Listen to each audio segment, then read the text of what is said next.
All right, see the numbers going up. Welcome to those who've just joined. I think we'll go ahead and get started. There'll be time to repeat any information or answer any questions at the end. So, hello and welcome. My name is Justin Dela Cruz. I am the Associate Director for the NNLM National Center for Data Services. Tell you a little bit about what we do later, but I also wanted to mention that with us in the chat is Javier Martinez, who is our program specialist at NCDS and has actually gone through this internship program before.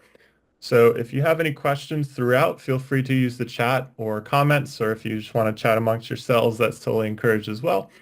And we'll have some time at the end for a Q&A. So as a brief background and context for who we are and what we do, the network of the National Library of Medicine um, is a organization that helps with outreach and education for the National Library of Medicine. And this is the sort of structure that we're working with here. So at the top, you'll see the National Institutes of Health, which is the nation's leading medical research agency.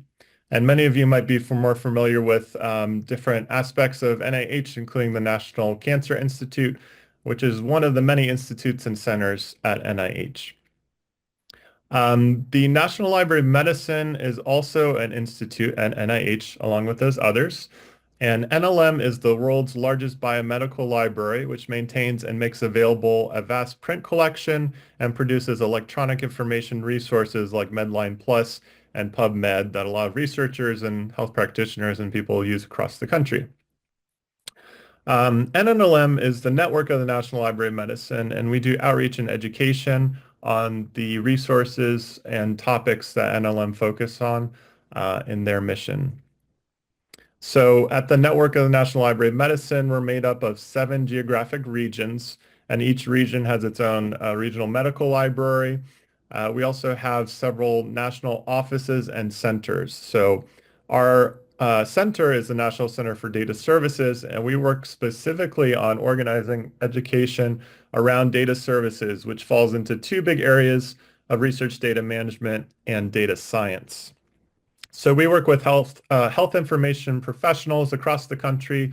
They could be librarians, they could be people working on grants, they could be researchers. Anyone working in this area, we help them with concepts in research data management and data science. And you can see there our focus is developing data capacity is what we call it. Who we are, we're a relatively small center. So myself and Javier are the full-time workers on this grant. And our director is Elisa Circus. Our administrator is Deborah Peters. And along the bottom, you'll see 4 data services librarians. So we work closely with librarians at NYU's Health Sciences Library, where we're based.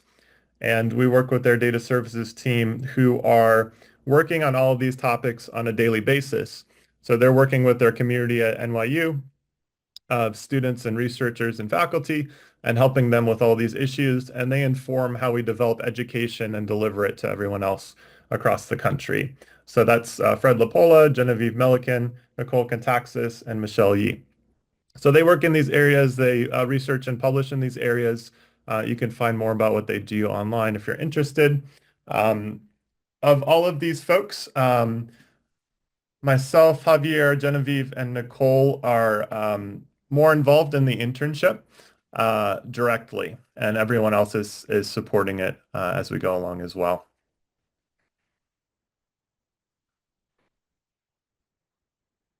So we have specific goals and a mission like everyone else, and our goals are to develop capacity to conduct data science or deliver data services in health information settings. And we partner with other organizations such as the Data Curation Network and others to fulfill this mission. We also work with the Medical Library Association, Data Services Specialization, other folks like that who are in this area of education. And our main goal is to support NIH priorities in the domain of data science, data services, and data governance.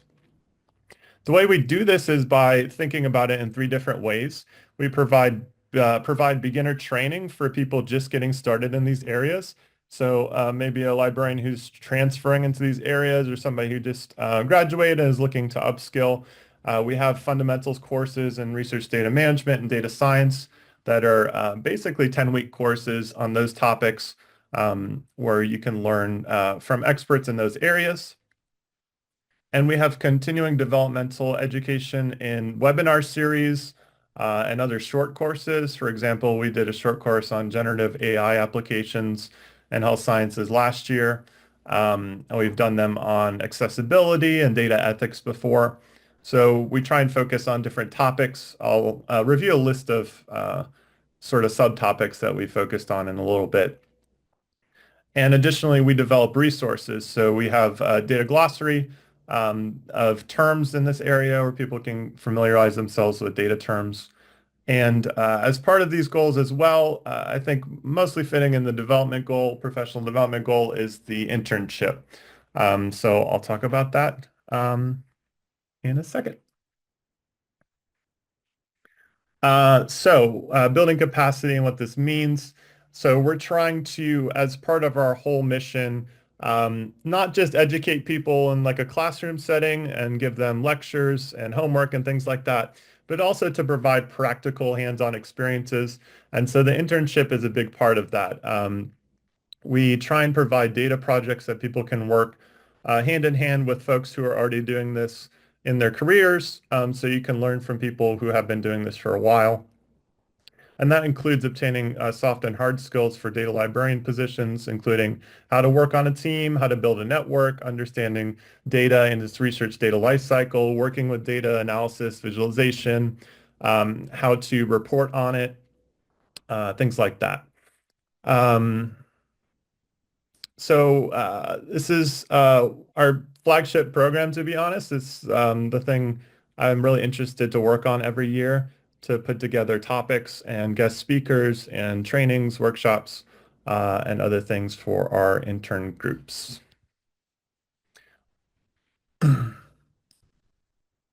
So to get into some more details about the internship and how to apply and what you want to include in your application, to answer that question, we accept up to 12 interns every summer.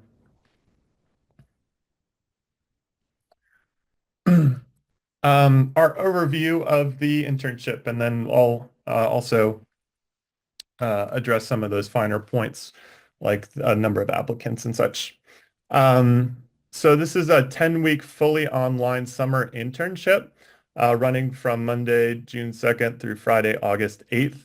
That should say 2025. That is one typo. That is this year, and it is 10 hours per week at $20 per hour. And so the projects could include, we have one project in mind already, and we're looking for other projects that fit our needs for this internship, and we'll announce those as we get them in. But I'll tell you about one in a second. But the idea is that you have structured activities that could include data cleaning, structuring, analysis, visualization. Um, you may get a data set like a survey or something and work through the data that was provided for that. You'll get the context on it from the people who ran the survey and created the survey, and you'll figure out what's going on in the responses, for example. That's one type. Throughout this process, we provide guided learning, mentoring, related trainings, guest presenters, and we help with developing conference proposals so that our interns can have the experience of going to a conference and presenting on their work. So um, what this means is that we're putting together a lot of different trainings based on the projects that we receive every year. We kind of custom make our workshops every summer to follow the projects that we're getting in. And in addition to our center helping you, the project sites will also have mentors who guide you through the process. So I'll give you an example in a second and make more sense with an example. So you're meeting with the center on a regular basis for check-ins and to see how your projects are going, what kind of help you might need from us. And then you meet also with your mentor host sites on a regular basis to check in with them and get the specifics of your data projects and how to proceed with those. So they'll guide you through that experience. Participants are expected to engage with all the materials, with us, with their mentors, attend all the scheduled sessions, and complete trainings, and to help support one another. I've seen a lot of community building amongst our intern groups, where people will stay in touch afterwards and just talk about what they're going through, graduating, getting on the job market, looking for stuff, doing interviews and things like that. The other thing to mention is that the deliverables on the internship are a final written report on everything that you've done and a final presentation to explain, sort of like a conference presentation to explain the context of your project and the outcomes that you found.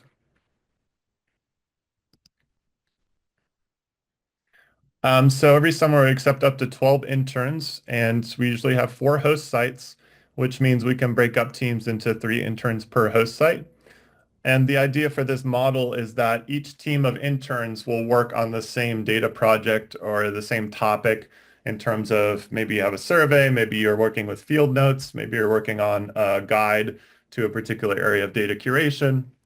You're working on the same project, you have the same mentors, but you develop different areas of focus, you develop your own research questions, you have your own individual project that you work on. So it's not like 3 people are working on one research question and you're all dividing up like who's doing analysis, who's doing visualization.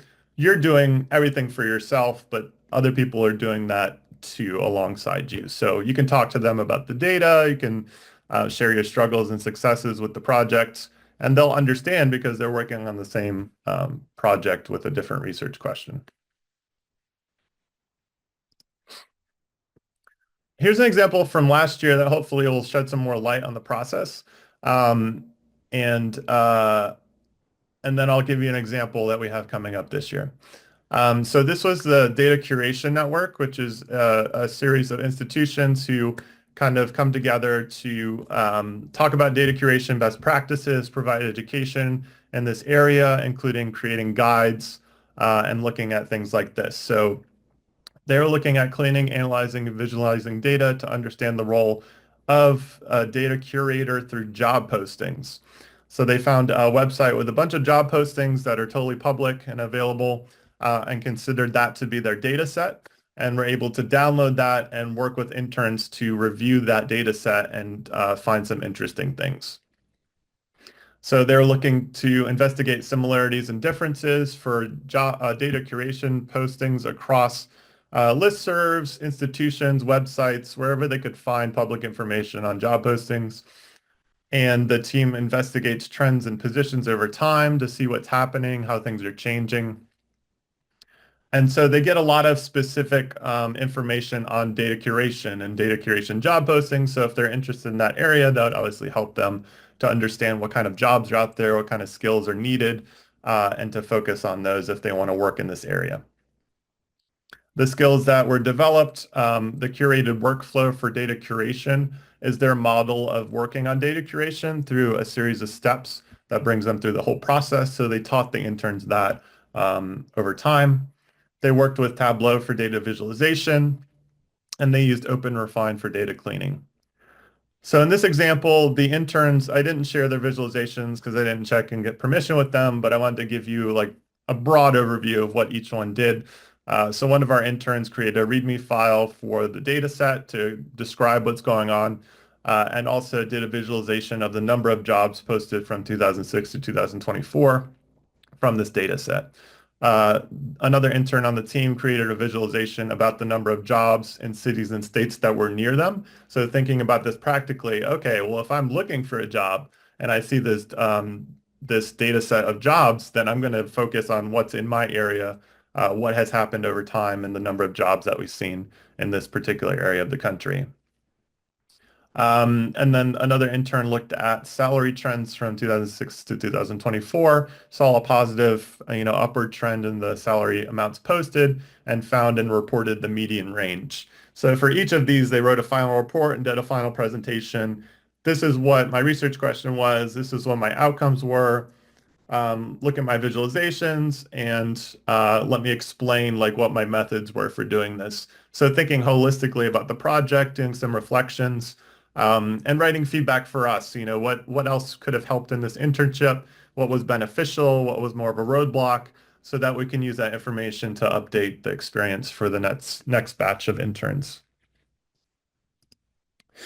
An example for this year is we've confirmed with Weill Cornell Medicine to work on a project on the comparison of secure data enclaves maturity at multiple health academic institutions.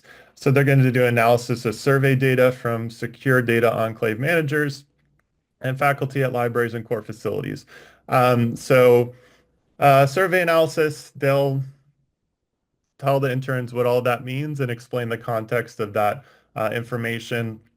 And the data skills that are proposed to be developed for this project are quantitative analysis, qualitative analysis, data reporting, visualization, and scientific communication skills, more or less like how to report in the appropriate language, the appropriate things so people understand what you're saying and what you're not saying with your results.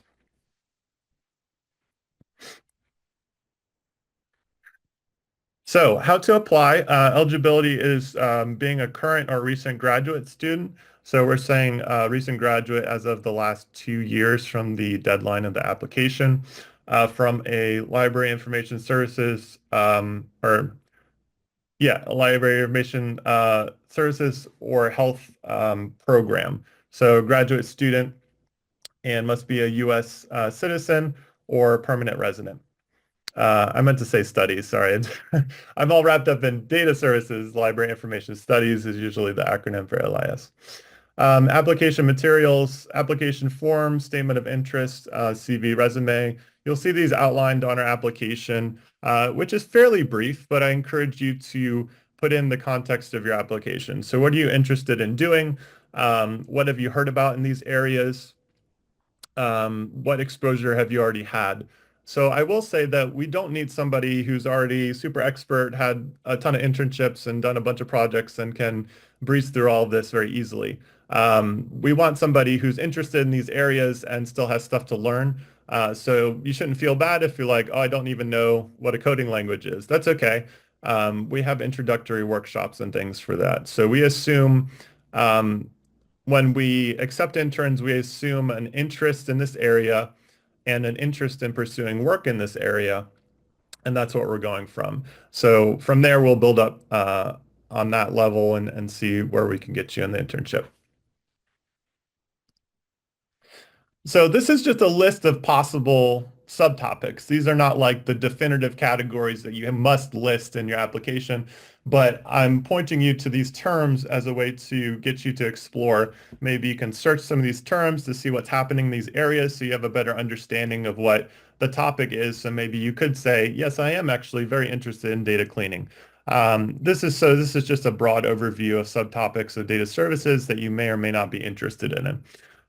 So data ethics deals with how we collect data, how we report it, how it's represented, whom we collect it for, and all of that kind of stuff. What's missing? How do we contextualize it? How do we report it? So are we analyzing data and reporting it in an ethical way, or is it skewed? That kind of stuff. Research data management has a lot to do with dealing with how researchers work with files. So it can be anything from naming conventions for files to how they're stored, how they're backed up, how they're used. So working files versus archive files, and how the team collaborates on creating those data. Visualization, you've seen charts and graphs in the news and other places. So the whole idea of having a set of data from something and representing it in a easily understandable visualization that's digestible, doesn't have too much stuff going on, usually getting across like one main idea. Uh, so how to do that we work with Python and R a lot, but there are a lot of other programs like Tableau and things that you could do that in. Data analysis and statistics. So basically like that example of taking survey data or the jobs data, how are you going to isolate what you want to look at, um, looking at specific rows and columns in the data, doing the analysis, summary statistics, or other operations to find out what's happening. Coding and APIs, usually we focus on Python and R, especially for data science and statistics. And sometimes we use APIs to pull information from different areas online. I think we might have had one project in the past 3 years that use APIs, maybe one or two. We have our projects also listed on our website if you want to look at the older projects to get an idea what happened. Data cleaning, all about like how do we determine what data we want to remove or transform as we go through these processes. Data curation is part of data management in terms of how do we describe what data we have and how do we preserve it for long-term access and use. And then data sharing and discovery along those same lines. How are we going to get the data out to places where people are actually going to find it and make it useful? So how candidates are selected is based directly on our internship application form. So we are really looking for an expressed interest in this area and some aspect of this area and how the internship would benefit you. So what would this do for your career trajectory? What are you planning to do with this these skills that you gain from this internship? Please also describe your experience working with or seeking to learn about data or providing data services. So maybe you've taken a class, maybe you've just done a little bit of online learning yourself, maybe you've just heard from other people and you're very interested in a topic. Whatever your background or context is very helpful for us to know and what areas you're interested in. Describe in detail projects you may be interested in undertaking as part of the internship. Um, Usually we'll have projects already listed and available, knowing which projects are available for this summer. We just have the one listed right now, so we will have others soon. Um, so just kind of describing what your areas of interest are would be helpful for that one. I should mention, since we're a national program, that we also try and take into account geographical distribution in terms of which applicants we're able to accept every year. We do have someone in place to help with the application process. Unfortunately, our window is shorter this year. Our applications close on April 21st. So you will want to reach out early if you want help. Nagin Agasabek is available. Her contact information is on our website. Feel free to reach out with questions about the application process, and she can help you with that.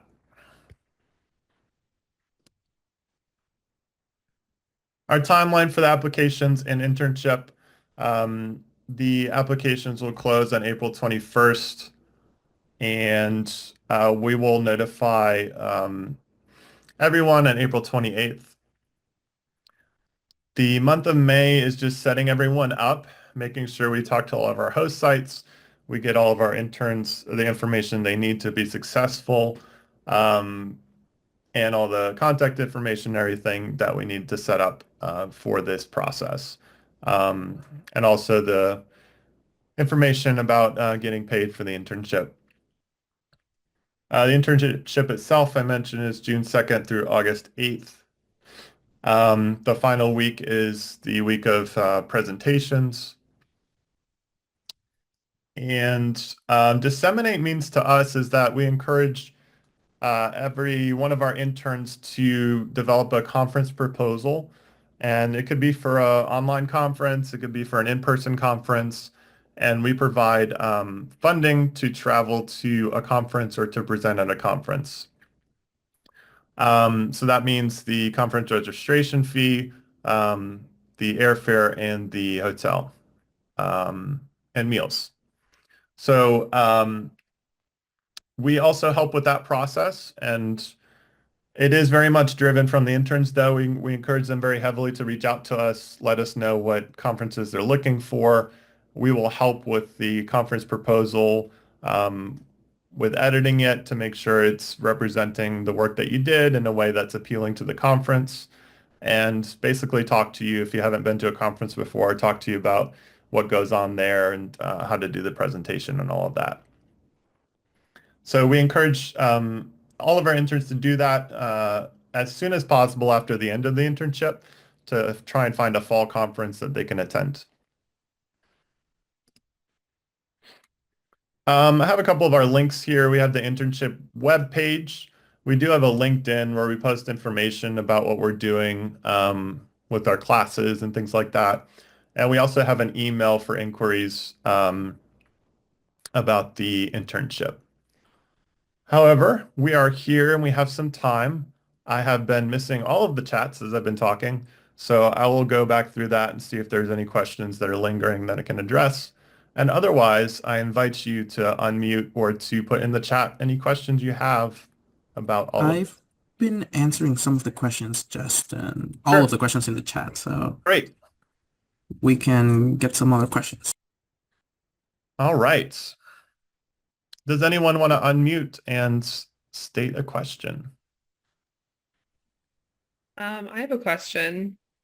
Do you ever come across applicants that you feel are overqualified and are not considered because of that? So what we have done in years past is have outside reviewers for our applications, and this year we had a very, very short timeline, so we're going to be reviewing ourselves. So I will say that like we usually take a second pass at the applications. And so that first pass from external reviewers, I wasn't as big of a part of that in past years. I would say in a theoretical realm where someone, yeah, seems to know everything about a programming language and that's their only interest. So maybe you know a lot about one area, but you're like, hey, I want to branch out into this other area. I think that's okay. But if you are like a Python wizard and know everything inside and out, and you come through and just kind of breeze through and don't learn anything, I don't think that's the best experience for anyone involved. So in a theoretical realm where someone like that applies, I do think that would not be the best fit. Got it. Thank you. I see a question from Christopher. Hi, how are you? Hi, doing well. Okay, so good. My question was, I saw that it was mentioned how applicants who may have the experience or who are seeking that experience, they're both considered. Um, are one of those groups a bit more considered than the other? Along the lines of the last question, we don't want experts. So if we have somebody who has a little bit of like background information, like maybe you did take like an intro class to one of these topics. You took a whole semester. Maybe it was a year ago. Maybe it was a couple years ago. Maybe you remember a little bit about it, but you wouldn't be able to answer questions about it. Like if I asked you how to do something in Python, you'd be like, well, I remember that that's a coding language, but I don't know how to do it. That's okay. Like we're okay with that level of engagement. We want somebody who shows that they're engaged in this area by knowing some of these terms and like showing that you've like learned about it, heard about it, maybe seen it working in context or taken the time to search out what these things mean and are able to express like why that interest is going to help you in your work. Ultimately, our goal, we want to foster a community and get people talking about data because it's really interesting. But one of our main goals is to help with people getting jobs, and internship is the way we want to do that. So we're trying to get you a project where you can work on data, put it on your resume so that it helps you get a job that's associated with that, if that makes sense. So if you have the interest there and you don't have the background, you don't have the exposure, that's okay. If you're an expert in that area and you already have 20 things on your resume, that's not a best fit for our program. But if you do have some experience and maybe you worked on a couple of projects, that's also okay too. We wouldn't have like a expressed hierarchy between like somebody with no experience and like a little bit of experience.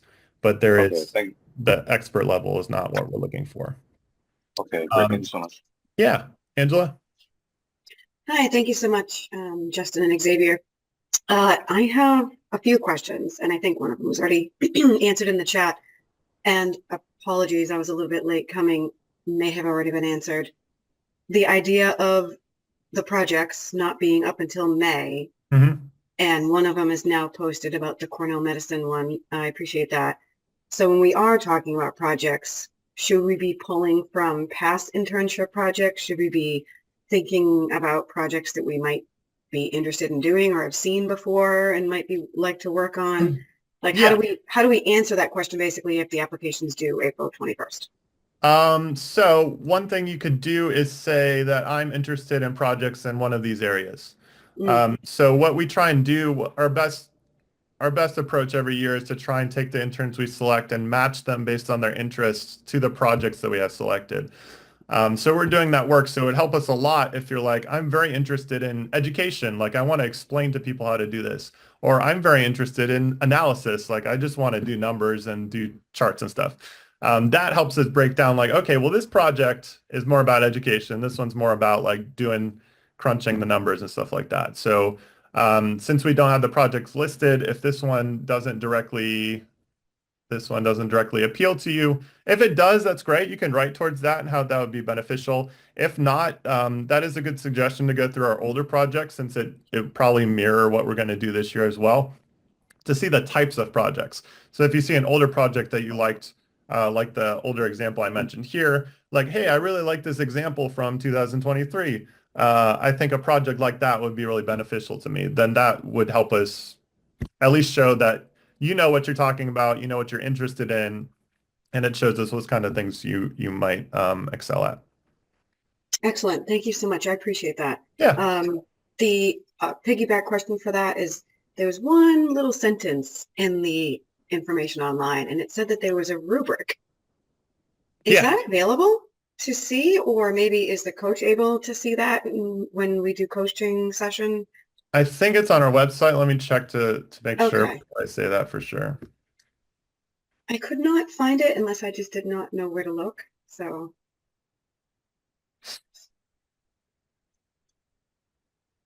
Um, it is under application and scoring criteria, so it's gonna, let me show you real quick. okay.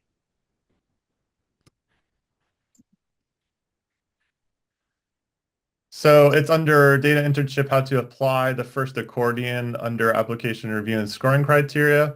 The largest segment is the interest in the internship and how it benefit. Okay. That's why the project thing is slightly less important, but it is kind of important to us to for placement. But the biggest category is, hey, do you have an actually like we get applications where it's clear they just apply to everything that's available everywhere, and so they're easy to filter out because they don't express any kind of interest in the particularities of what we're trying to do. So to try and best describe your interest, try and understand what our program is doing, and to match that with your interest and to describe that to us, that's the best way to show like you're a viable candidate. Understood. I appreciate that. Thank you so much. Yeah. I see a hand from Chris Reynolds. Hi. Hi. So my question is about expressing our interest, and I get, say, oh, it's Python or, data cleaning or whatever. But should we be talking about specific topics that we have worked with or researched on? So like if we've worked with misinformation or things like that, is that? Yes. Yeah. Any kind of specificity is good. And this goes for any kind of cover letter you're writing, like whatever you can do to make it more interesting or more specific to yourself as a person is definitely something we want to see. Okay, cool. And then my other question is there preference given for like where you are in your program? Like, are you guys looking more for like in the middle of program, or is preference given to people who are kind of like exiting into the job market at this point? No, no. So we accept anyone who's day one in a program right now to has graduated within the past 2 years. There's no preference on that. The only preference I'll mention is that if we have some ties involved and we have to try and do geographic distribution, that would be what we're trying to do. So, for example, we're not going to accept, 8 people from one institution, even if they're all like really, really, really good candidate.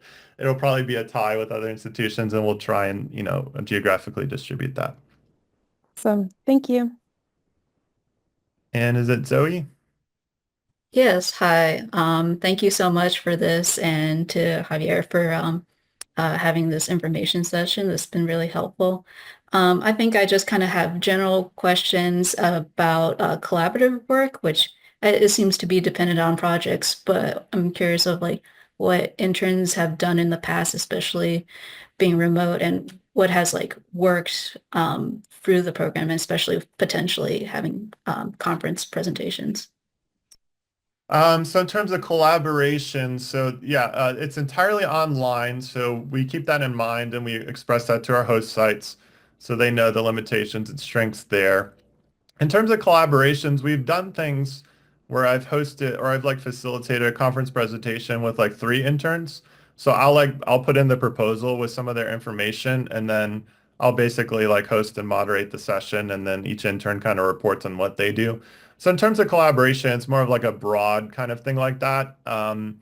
It's not necessarily down to the level of like uh, doing shared data analysis or doing stuff like that. I mean, that's possible and that could happen, but that's not like a requirement. So the collaboration would be more of a general one in terms of like, oh, hey, are you putting in for this conference? Oh, yeah, I'm interested in that too. Maybe we can combine our proposals and do it that way.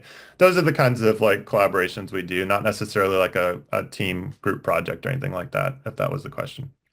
Okay, yeah, thank you.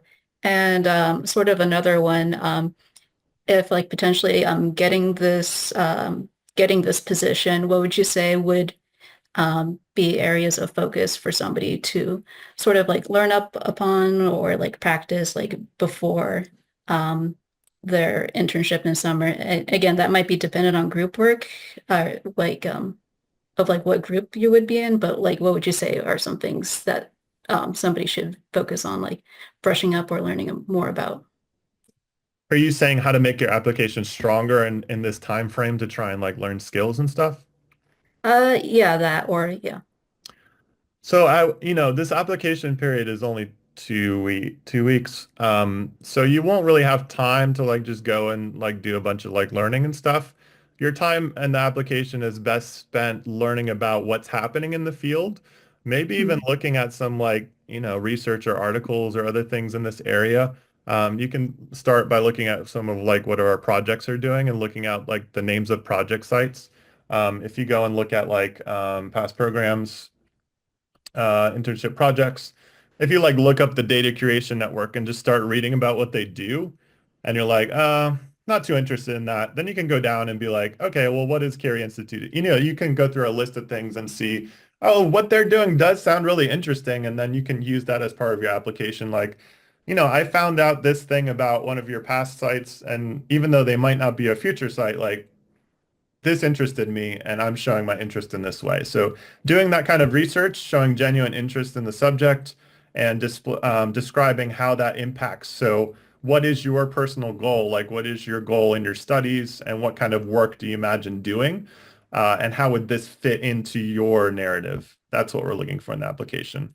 In terms of skill Okay. building, that's what the internship's for. When they're selected, the interns will go through workshops and other things. Now, if you want just in general, like outside of this whole thing, if you just want information on like upskilling, you can email us and we'll send you some information on any area you're interested in. So if you, I want to know more about data curation or Python or data science, like we'll respond to that email and just send you some stuff.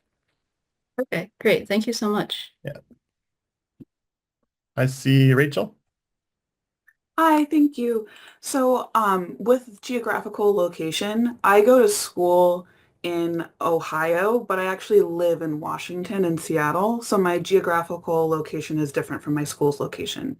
When you are talking about we wouldn't accept 8 people from the same school, is it geographical based off of school location or the applicant location? That's a good question because you technically qualify for both in our network regional setup that we have. Since you're living in one area, you can use resources from that area. Um, just to be like totally honest, I think it would just come down to school. Like visibly, if we select 8 people from Ohio, whatever school, it's just going to look really bad. Like it doesn't make sense like logistically. So we're just not going to do that. So it comes down to institution when we're talking about that. All right. I see another hand raise. Is it Thais? I don't know how to pronounce your name. I'm sorry. Oh, no worries. It's Thais, but you can just call me Ty. Thais. Thai. Just to sorry, just to follow up on that question, then. I noticed a lot of the students in the chat are San Jose State University students. While technically the campus is located in California, it's a virtual library school. So does that rule still apply? Yes. All right. So you're Yeah. our number one application pool every year. We get a lot of applications to SJSU, and I respect it. It's great, and I think that's great. It's just, yeah. I mean, if you think about running a business, like if you chose 8 applicants from SJSU, it would, and you only have 12 spots, that would it just be problematic on the surface of it. So that's just not going to happen. I'm sorry. I know it's a very big program, and I know it's a great program, and I know that it's all online and people are everywhere. Um, a lot of library schools are online. I think probably the majority of them or the vast majority are online. So there is going to be a lot of geographical discrepancies. And I can understand how you might think that's a disadvantage. I'm sorry about that, but yeah, we're not gonna take them all from the same school. No problem. Thank you. Yeah. We'll have this recording uploaded to the event page where you registered for this event. And this is Rebecca. We'll also send this the recording to everyone who registered. So, and Justin, Javier had to leave. Okay. So there is one question here. Will we receive a response regardless if we're accepted or not? Yes. Yeah. Well, you'll receive a response, and I think we have somewhere in our materials where if you want a more detailed response, we can give that to you on like why exactly did I not present a strong application, or why exactly did I present a strong application? Like if you get selected and you want to know more, like we can share that information with you. We do receive a lot of applicants, so we'll probably just send a form letter for the people who didn't make it. Sorry, but if you want to write back and just say, hey, could you tell me more about this so I can do better next time, then we'd be glad to answer that. And I didn't, advertise our own materials that much, but everything we do is openly available. So if you see classes by us, you can enroll. If you see anything else you're interested in, feel free to send a question if you have any questions about that kind of stuff. We're finishing up, for example, our Python class is finishing up in 2 weeks. And that's all about just learning Python and data science, and it's open to anyone who applies. And then there's a question, who should we address the statement of interest and or cover letter to? You can just address it to NCDS, the National Center for Data Services. The people on that page I mentioned are the people that are reviewing it, so it's going to be us. If you want a name, you could put my name. I'm a person here, but it's going to be us as a whole, kind of like looking at everything. So you could just put NCDS. The data science class, you can look for upcoming classes in our new class newsletter. I think Rebecca will have more information on that. Unfortunately, this data science class is wrapping up right now. We don't have plans to offer it right away again. But if we do offer it in the future, you can find it on the new classes list. It's an email list that gets sent out all the time. I'm about to put that link into chat. Thank you. That email goes out just once a week. Oops. And it lists the most recent classes we've added to the calendar. But again, if you're interested in something that we have offered and it's no longer being available, you can also just email that. Just email us at ncds@nlm.gov. I'll just send you some resources. I can send you the syllabus. It's a self-paced course. You could probably just work through it on your own if you're interested. So yeah, feel free to reach out. I see Lewis raised hand. Hi, yeah, thanks so much for this information session. This is all really helpful. I am just going to be starting classes toward an MLIS in the summer, and I think I will not be formally a degree student at that time. So my guess is that I would not be eligible for this program this summer while I'm taking those classes, but you can confirm or deny that. But then my other question is, as I look forward, maybe to next year, are there things that you would recommend to do to make someone a good candidate for this position? Um, Honestly, checking out what I just mentioned, the classes that we're offering. This is Yeah. not like you must attend our classes to get selected, but it's the easiest way to understand what's going on in this area is just check out one of our classes. Like we do one on a data sharing policy, DMP tool, like anything that you see coming up that looks interesting to you, like follow your interests. If you see a class that's cool where you're attending school, like sign up for it.